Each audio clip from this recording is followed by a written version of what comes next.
starting off with my most favorite thing this season. Mushoku Tensei came back with its part 2 of season 1, and as much as I'm happy with it, it's also making me suffer because I have to wait an entire week to watch a new episode. We have already seen a lot of controversy revolving around Mushoku Tensei, and with a new sequel things got more wild.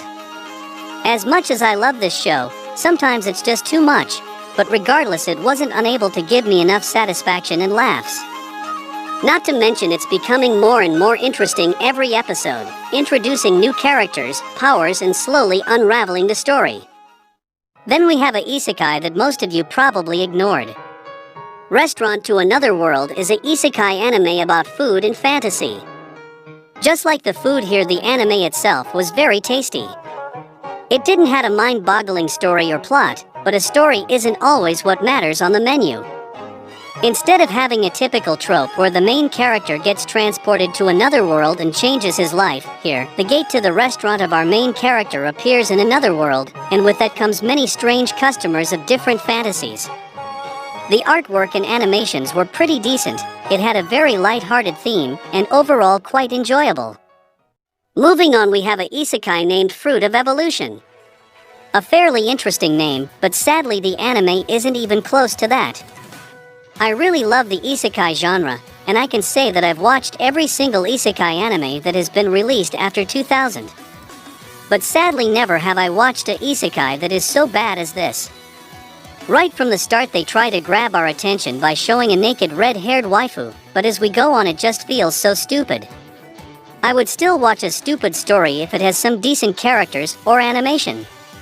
But sadly there is not a single redeeming factor of this anime so far.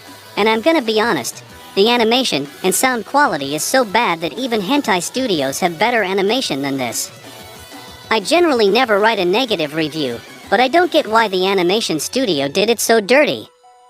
But at the end of the day it still made me grin a little, and I will still finish it, because I'm a stupid Isekai fan. Next up is Saihade no Paladin. I initially had two ideas about this anime, since I didn't dig up anything about it, and only looked at the synopsis and trailer.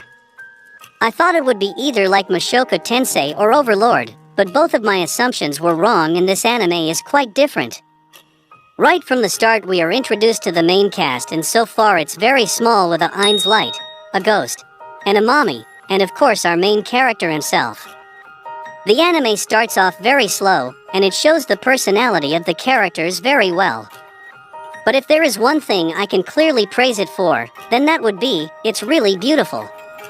But the most hilarious thing I found out is, this anime is being made by the same studio who's making Fruit of Evolution, and now I'm wondering what's the budget for both, since the animation here is polar opposite of the other one. And last but not the least we have, the world's finest assassin gets reincarnated in another world as an aristocrat. An anime about the world's finest assassin who gets reincarnated in another world as an aristocrat. And I don't think I need to explain anything else, right? Seriously, it's quite hilarious to see these longest titles, but regardless I never expected it to be so good.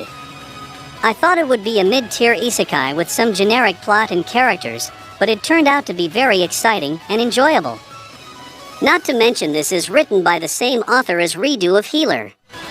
We see the life of our main character before he gets reincarnated, which is often ignored in most isekais.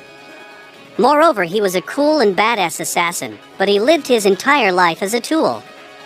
But after getting betrayed, he finally decides to live a life for himself when he got his chance.